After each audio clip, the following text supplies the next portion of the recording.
I don't think anything bothers investigators as much as an unsolved case. And so we were just pounding our heads in the wall. And then the letters started coming. In the murky, placid depths beneath the cool, caressing mire lies 7 sacred virgins entombed side by side. Those less worthy are scattered wide. That was the first indication that we did have a serial killer on our hands.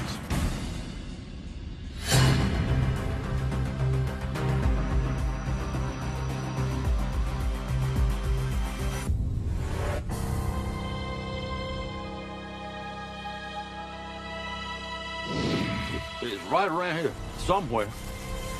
It's probably the remnants of an old Indian burial ground.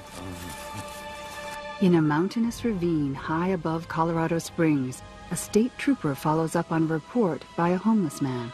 The transient told me that he was up on Rampart Range Road and he found what appeared to be human remains, and it turned out to be a human skull.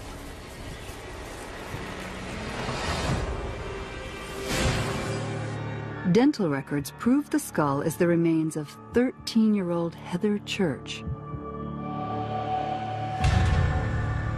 We had a good coroner who was able to determine from the skull that she died of blunt force trauma to the head. So we definitely had a homicide case.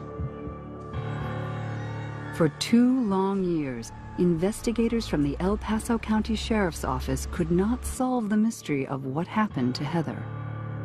I don't think anything bothers investigators as much as an unsolved case. An unsolved case can destroy a family. It's the not knowing what happened to their loved one that really destroys people over time. Heather Church was a 13-year-old girl that lived here in the northeast part of El Paso County in the area known as Black Forest. And she disappeared from her home one evening. It was a high-profile case. And I think most people had seen pictures of the missing persons flyer that had her portrait on it. It all begins on a dark autumn night. Hey, Mom, can I stay here tonight? With Jack? Please? I guess. Okay, thank you. Let's roll. Okay, come on. Right. Heather stayed home with her 5-year-old brother while her mother took the other 2 boys to their Boy Scout meeting. TV?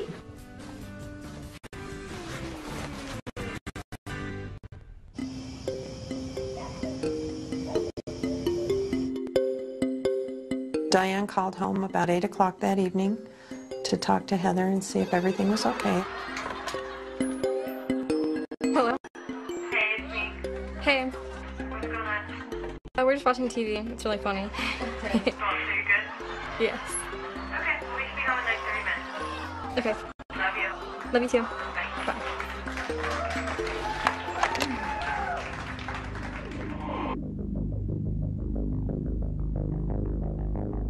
An hour and a half later, Diane and her boys return home. Heather, we're home. All right, listen. One show, then we're going to bed. Deal? Yep. All right. We were watching. Her youngest son is sound asleep. When Diane checks on Heather... Heather?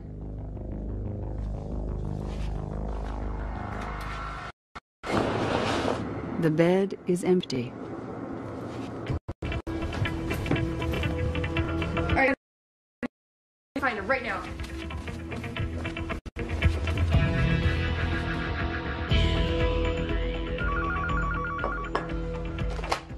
Hello? I got a call about 10 o'clock at night. Diane said, "Have you heard from Heather?"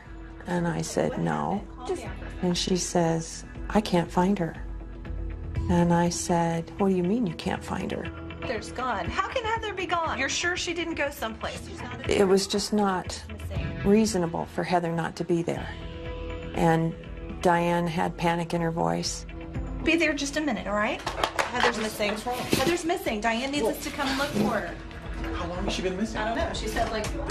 My husband and I jumped in the truck and ran out to Diane's.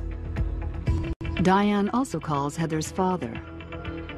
Heather's father immediately started speeding out to their home, feeling like this is a really bad thing that's happened here. He had immediate feelings that something really bad had happened to his daughter. Heather, where are you, honey? Come on, I can't find Heather. Where did she go? I don't know. I don't know. Just take this. Take this. What's going on? I can't find her. My husband and I and Diane, we were all outside calling her name. We probably drove around for 20 minutes through the fields with our lights on, doing a search around the property. Heather! Heather! Heather! We had no idea that this was going to turn into be a nightmare. We figured that it would be solved, that Heather would come home safely. Having been a parent, you can't say you know what they're going through, but you can imagine it's worse than anything you could possibly imagine. Diane and Mike Church had 4 children, and Heather Church was their oldest daughter. About a year after they moved to their new house, Diane and Mike separated, and Diane stayed in the house with the 4 children.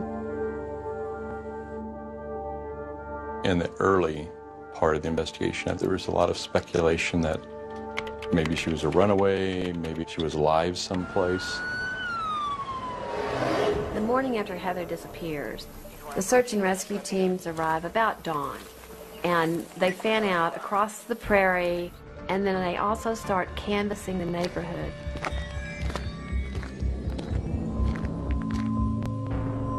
They find no sign of Heather. This causes investigators to suspect she's been forcibly taken from her home. Diane wanted to busy herself. She picked up the vacuum cleaner and started vacuuming. Sheriff's deputy came running out. You could be destroying evidence. And that was the first Diane realized that their house was being treated as a crime scene. I have to show you something. Okay, so I don't know if it's important or not, but I saw like the screen was a little weird, like I wasn't sure. This is how you found the window? Yeah, so I really just saw the screen. I wasn't sure. Could you get CSI in here? The investigators immediately realized that the window screen has been removed from the window and then put back, but not seated correctly in the track. This is really the first clue that someone has actually come into the house. The prints are submitted to the Colorado Bureau of Investigation database, and there are no hits. The case affected all of us on a personal level. A crime like that had not occurred in this community, where a girl was abducted from the safety of her own home. Heather Church was just a very innocent young girl, a young victim, and it was quite a tragedy at the time. For 2 years, detectives question everyone who's ever known Heather. Heather's disappearance received a lot of publicity, and hundreds of people called with tips, claiming to have seen her at the mall, at a restaurant, on a bus. From the beginning, investigators pursue every lead, but none result in any possible suspect. It became just a part of life that this was ongoing. It was a mystery that needed to be solved.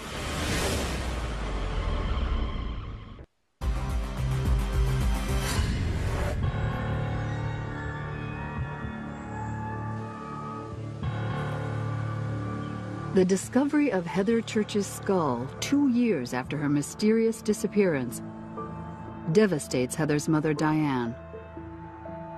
Being told that she was dead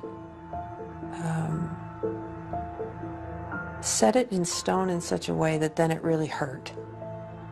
She had spent 2 years hoping so hard that she never really wanted to consider that that was how it was going to end.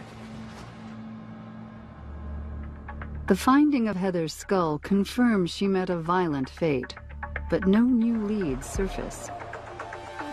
As far as discovering information that led to the identity of the suspect from the body recovery site, was very minimal. After 2 more years on the hunt for her murderer, investigators are no closer to catching Heather's killer. But now, there's a new sheriff in town. Yes. Yes, go ahead and send him up.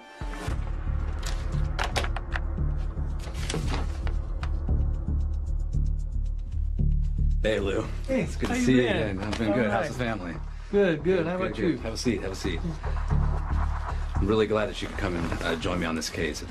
As the newly elected sheriff, one of my goals was to put together the investigation and the team that would solve the kidnapped murder of Heather Church. And I was very fortunate that I was able to convince my former homicide partner, Lou Smith, to come to the sheriff's office and lead the investigation as my captain of detectives. Lou, I'm going to introduce you to Diane. Diane Lou. Hi, how you doing? I'm Lou Smith. Nice to meet you. Nice to meet you. By the time Heather Church's skull was found, Lou Smith had built quite a reputation regionally and even nationally for his investigative efforts. My biggest concern was, is the suspect still in our community?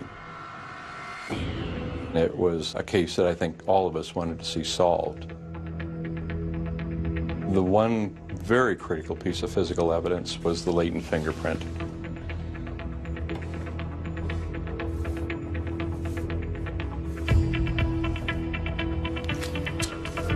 What made that so significant is that it had not yet been identified. The former investigators had checked the state system in Colorado and did not find a match. That's where a lot of people would have stopped. But with Lou, that's where he started. He said, how many different automated fingerprint systems are there in existence? And between the United States and Canada, there were 92. Detective Smith's first course of action is to make sure all 92 fingerprint databases in North America are searched for comparisons. The answer to this 4-year mystery comes 10 days later. John, Lou Smith. Lou had called me early on a Sunday morning about 1:30, 2 in the morning and woke me up and said, John, I know who killed Heather. And he told me the name. That latent fingerprint was in 2 states' systems and it identified the suspect as a Robert Browne. Browne, a career criminal, has a record for burglary and auto theft in California and Louisiana. As we talked about the 2 states, Louisiana and California, Colorado Springs was almost in a direct line between the 2. You have a convicted felon passing through. Then where was he on the night of the murder?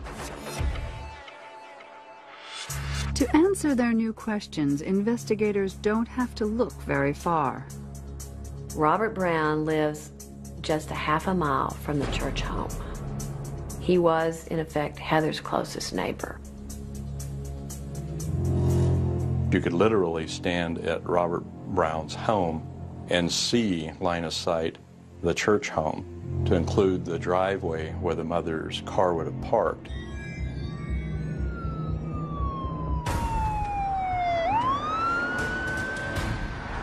We began to watch the house closely, determine what car he drove, what his patterns were. We suspected he may have weapons in the house. We wanted to try to avoid a barricaded hostage situation, and ideally, we wanted to separate him from the residence where there could be physical evidence so he wouldn't destroy the evidence or arm himself. That as we watched the house that morning, the suspect ended up leaving. The sheriff's investigators follow Robert Browne to an art supply store in downtown Colorado Springs. They wait for him to come out of the store, then they stop him and they arrest him. You're under arrest for the murder of Heather Church. Relax, Robert, relax. I didn't murder nobody. You have a right to remain silent. Anything you say can and will be used to get you to court of law. You have the right to have an attorney present during any questioning. To her house down there? Never? I don't think so. Not that I recall. I can't think of any reason I would have been there. When Robert Browne lied about being at the church residence, which we thought he would, it was a significant milestone in the investigation. We knew that we'd overcome a hurdle. He had no reason to be there. That was going to be very difficult for him in court to explain why his latent fingerprint was at the scene, let alone at the point of entry. We came with a warrant for your arrest, so we had a reason for that. We have your fingerprints from inside that house. I don't believe you have any fingerprints down there. I mean, it's not possible. You may have somebody that are similar to mine, but you don't have mine. I wish you'd take mine again and compare them. We've compared them several times. We got your fingerprints from the Louisiana State Police. You know, I'm telling you, they are yours.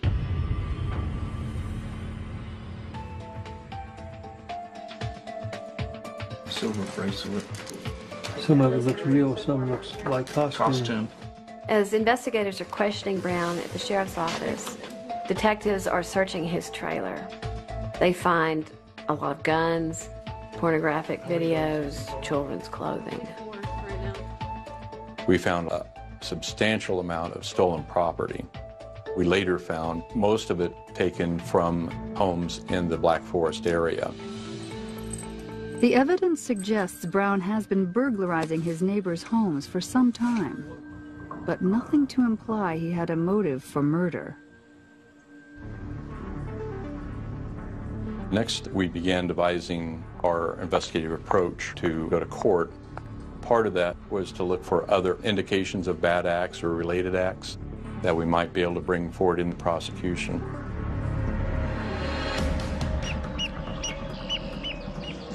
Investigators suspect there is more to Browne than they know. A detective from the El Paso County Sheriff's Office heads to Keppe, Louisiana to dig into his past. Robert Browne was the youngest of 9 children. His father was a deputy sheriff in Keppe, and his brother was a former Louisiana state trooper. He was married 5 times. Did he do it all the time? Yeah. After we got married. He's crazy. Real bad temper. All of his wives were terrified of him, and some after only a short period of time of marriage. Some of his marriages didn't last but a couple of months. One, he put a gun to her head and pulled the trigger. Scared the crap out of me. Then he asked me to kill him. They all described him as not being able to control his temper. He would explode at the least little thing. He beat the hell out of me because I forgot to put a spoon in a gravy bowl. He's the devil's right-hand man, that's what he is. Call me when you throw the switch. I want to see him fry. Detectives learn that brutality surrounds Robert Browne, and has for a long, long time. Early in the investigation, we felt there was a strong likelihood that this was a very, very violent man. One woman who lived next door to Browne disappeared and has never been found. She's a 27-year-old waitress, Tammy Dumar. Another woman who also lived next door to Browne in Keppe, Louisiana, was murdered in her bed. Brenda Lynn, age 21, is stabbed dozens of times with a screwdriver. Her murder is never solved. And it was the first indication that perhaps we did have a serial killer on our hands. The chilling details uncovered in Louisiana confirm investigators' worst fears. Browne is a first-class predator. Detective Lou Smith gives Diane Church the news of his arrest. We found a person who murdered your daughter. It's a guy by the name of Robert Browne. The good news is he's locked up. He's not going to hurt anyone else. He's going to be locked up for a long, long time. She was such a good girl. She didn't deserve this. It's not fair. What did she do? What did she do? Tell me. I hate that man. Why did he have to take my baby? Diane was so angry that this man had done this to her daughter. And there are still flashes of that anger that come across Diane's face when we get together and we talk about these things. As Browne sits behind bars awaiting trial, investigators can't help wonder if Heather's murder and the grisly slaughter in Louisiana are just the tip of the iceberg. And will Browne's fingerprints be enough to lock him away for good? Lou felt certain that he was a serial killer and there were other bodies.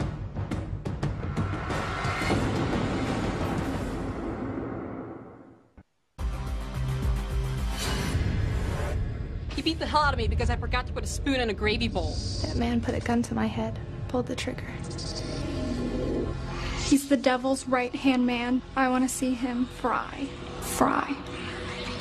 Based on the reports of Robert Browne's ex-wives, the mysterious deaths of his neighbors, and his fingerprints at 13-year-old murder victim Heather Church's house, detectives are certain they've got a monster in custody. Clearly the most critical piece of physical evidence against Browne was the fingerprint. It clearly helped that he was a twice-convicted felon, that he lived in such a close proximity to the victim the night of the murder, and we really felt the case was worthy of a death penalty. Before investigators question Browne about any additional murders he may have committed, they want to secure a conviction in the Heather Church case. The defense attorney came forward with the offer of a plea agreement. You're going to take the death penalty off the table? Yes. Death would be too quick. My client will plead guilty to the murder of Heather Dawn Church if you take the death penalty off the table. That agreed? That's right.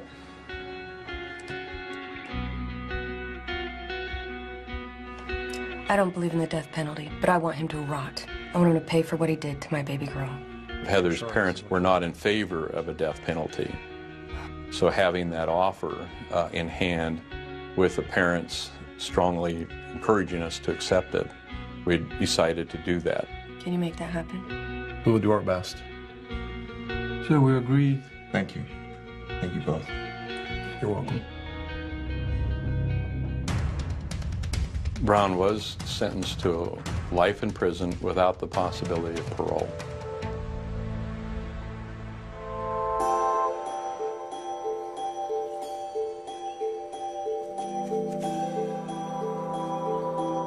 For the family, when something like that happens, that's when the healing can begin. There's a degree of closure. But a terrible tragedy like this never goes away. Heather's remains are laid to rest. But for Sheriff John Anderson, the case is far from resolved. Without the death penalty, Robert Browne could one day walk free. Talked several times about how important it would be to get a second murder conviction on Browne in case there was an appeal and we somehow lost the first case, so that we knew that this violent killer would never get on the street again. The sheriff forms a cold case squad to look more closely into the life and deaths surrounding Robert Browne. The members of John Anderson's cold case squad are Scott Fisher, who is a recently retired newspaper publisher, Lou Smith, who is the recently retired homicide investigator who solved the Heather Church case, and Charlie Hess, who's had several careers, but most notably as an FBI agent and as a CIA agent. Scott asked Lou, have any of the cases that you've worked on, did you think they have more serial killers? And Lou responded immediately. He said, of course. He said, Robert Charles Browne. The decision to go after Browne is twofold: to bring closure to the families of unsolved murders, and to make sure Robert Browne never walks free again.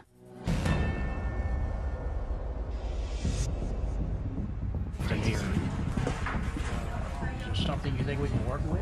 Meeting regularly at a Colorado Springs cafe, the investigators review Browne's file and find he's written some cryptic letters to the DA, hinting about other victims. Browne's first letter to the district attorney reads, "To whom it may concern, in the murky, placid depths beneath the cool, caressing mire lies 7 golden opportunities, missed opportunities." And then of all things, he signs it lovingly, Robert Browne. Investigators are desperate to find out what they can about Browne's so-called golden opportunities. Charlie wrote a letter to Browne, and he responded. I'm not too sure any of us believed he would. 7 sacred virgins entombed side by side. Those less worthy are scattered wide. The score is you 1, the other team 48. He also encloses with this letter a crudely drawn map of several states in which he's written numbers. Although police refuse to release Browne's map, it is known to include numbers that imply a body count of 48 victims across 9 states. Browne's claiming that he had murdered 48 people. That was shocking and way beyond what we had considered a possibility in this case. But of course it intrigued us. If Browne is telling the truth, the cold case investigators believe he could be one of the most prolific serial killers in U.S. history.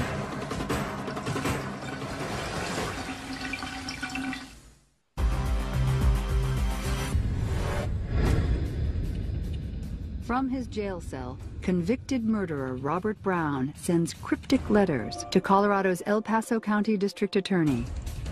In them, he hints at having murdered 4 dozen people.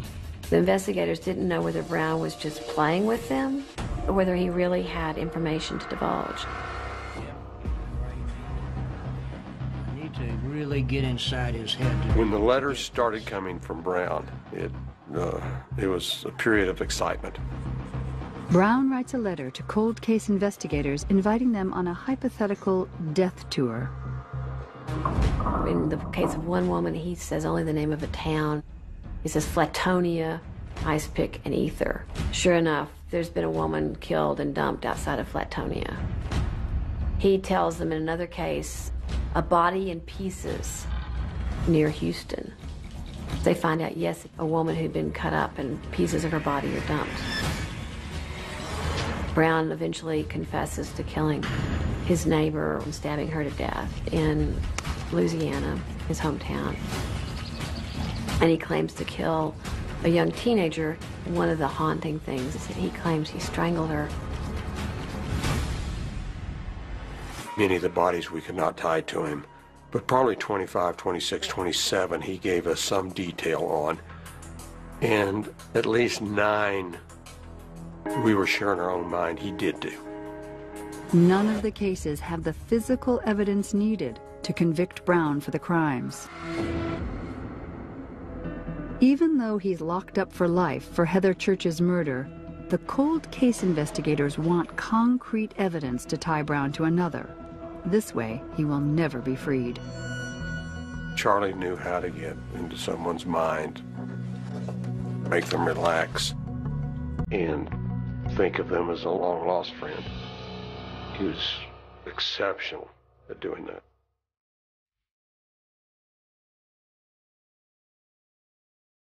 They find their opportunity in one of his many enigmatic letters.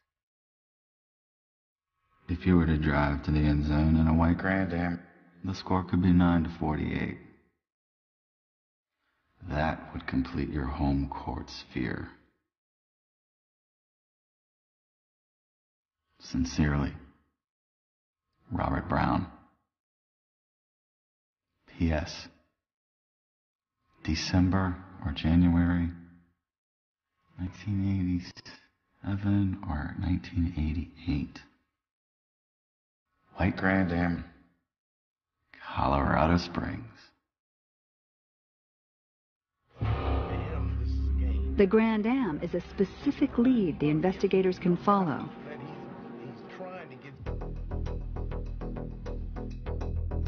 It was a Colorado Springs case, and the city could not produce anything from their files. And so we were just pounding our heads in the wall. He nicknamed the one in Colorado Springs the Grand Am Lady. Scott, Lou, and I were discussing, we need to put this together so we can really identify who the lady is, because Robert never discussed names. Solving an unknown cold case in Colorado Springs involving a so-called Grand Am Lady proves nearly impossible. After Charlie sent what I call a come to Jesus letter to him, saying put up or shut up, we got a response back that Browne said that young soldier's wife is missing. And he added one thing to the bottom: the sanitation department is very efficient. He would, in bits and pieces, release small clues. Charlie Hess is desperate to confront Browne face to face.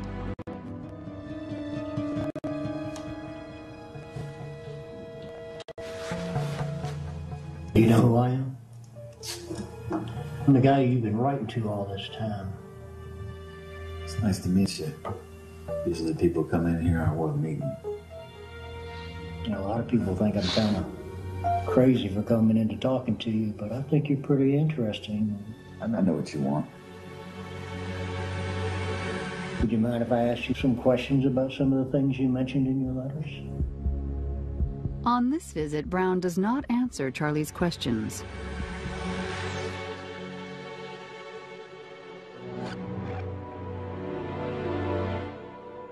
After a period of time of my visiting Robert, one of the detectives was checking out all of the stolen cars. He noticed that one VIN number didn't jive with the normal sequence. If we could figure out about this Grand Am, who it belongs to, it holds the pieces of this puzzle. You got anybody you can call? Or? He's got the VIN. He can call somebody. That VIN's going to come back to something. Yeah. Finally, they tracked it down to the owner in Florida, and they called him, and they said, "Did you ever have a white Grand Am?" He said, "Yes." He said, "Was this white Grand Am ever stolen?" He said, "Yes." They said, "Did you ever have a wife or a girlfriend who went missing?" And he began to cry. He said, "Yes, my wife." I got a victim. We're going to get it. And they knew they had found who they were looking for. With a new murder charge for the slaying of the Grand Am Lady, investigators hope to keep Robert Browne behind bars for keeps. We were very excited about it because it looked to us like this was a murder that no one even knew about.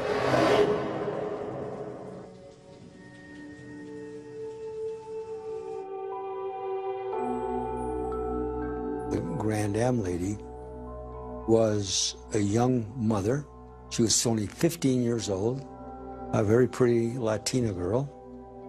She was married to a soldier who was stationed at Fort Carson, and he had taken their baby to his parents' home out of state, and they were going to end up getting a divorce. The husband took the child and flew to Miami, never knowing that that would be the last time he would see his wife.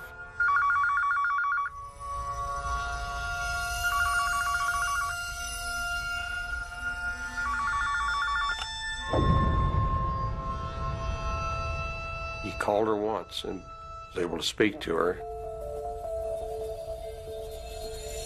He was heading back for reconciliation, but would never see her again.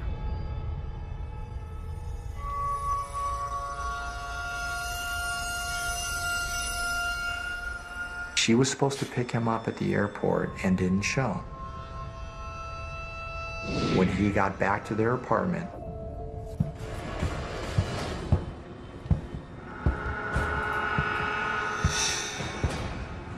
the victim's husband discovered that she was nowhere to be seen, but all of her clothing was there. He found the apartment in some disarray, television set missing. Went to his car to drive around to try to find her. Car was missing. He called the police to report her missing. They initially looked at him as a possible suspect in her disappearance. Police, let me see your hands. His life really was destroyed by this. Charlie Hess and Scott Fisher meet with convicted killer Robert Browne to tell him they've learned the identity of the Grand Am lady. We know a little bit about it, but I'm sure there's something more you want to tell me. What would you like to tell me about that? Browne could put a shiver down your back. He was a very intimidating person. I know about this lady's husband. Talked to him. So you got anything to add to this? Grand Am girl? Yeah. Browne agrees to tell them how he kills her. Talk to her husband, huh? All right. She came by the store flirting with me. Hey, how are you doing? Hey, hello, how are you doing? Long time no see. You got any plans tonight? Nothing. Come on. She told him that she and her husband were going to be divorced, that he had left town, indicated more or less that she was interested in Browne. I'll tell you what, come back in 15, 20 minutes. I'll be wrapped up and we can go have some fun. Yes, cool. She was going to bring the new Grand Am and pick Robert up, and they went to a movie. See you. Great, see you. It's a decision the young lady won't live to regret.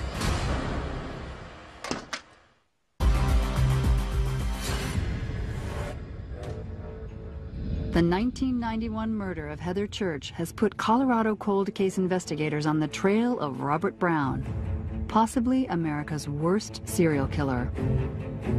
To prevent Browne from ever getting out of prison, authorities need to nail him for a second murder charge, the slaying of the so-called Grand Am lady. We now have a victim, we have a name, and Charlie is able to finally present to Browne that we pretty much solved the case, with the exception of the missing body. Yeah, I remember. Her husband was out of town from talking to her. So I talked her into going out on a date. We went to see a movie. After the movie, they had a bite to eat. After that, Robert took her to his apartment and they had sex. After some relations, I strangled her.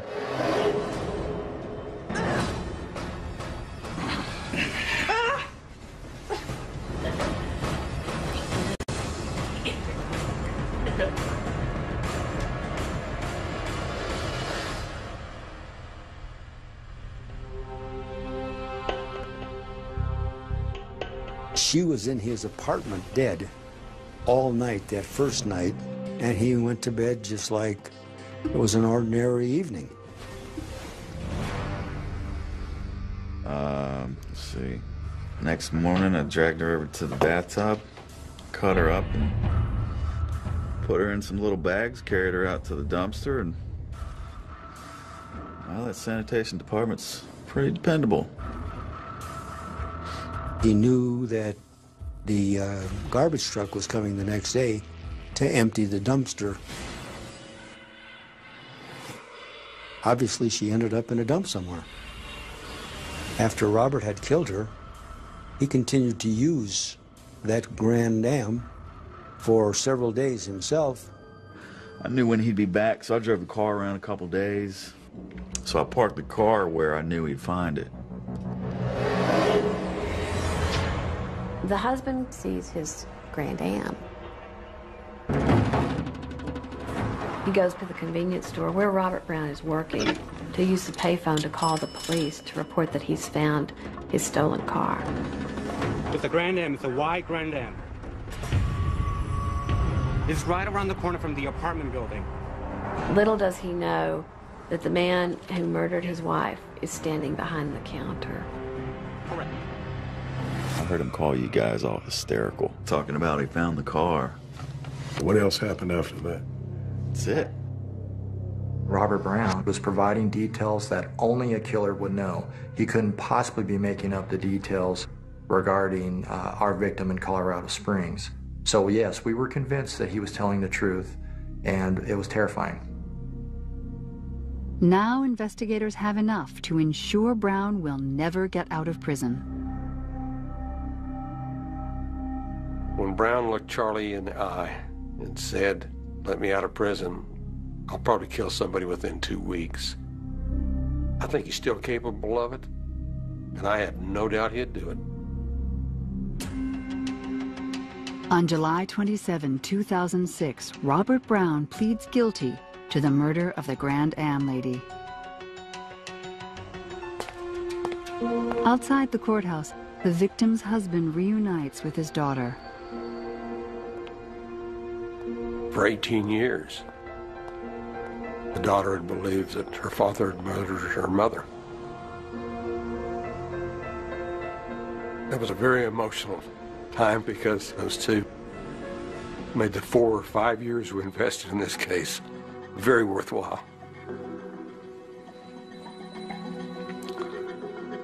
Browne had done so many evils to so many families that I was just glad that Heather's case could be the last and that he wasn't going to be free anymore. Robert Browne never showed any feelings about the murders he had committed. Is there more that you can tell me about it? He provided, ultimately, information about 22 or 23 murders. And that was before we stopped communications. That's all he would give. Many of the murder cases reported by Robert Browne are still open and under investigation. 7 sacred virgins entombed side by side. Those less worthy are scattered wide.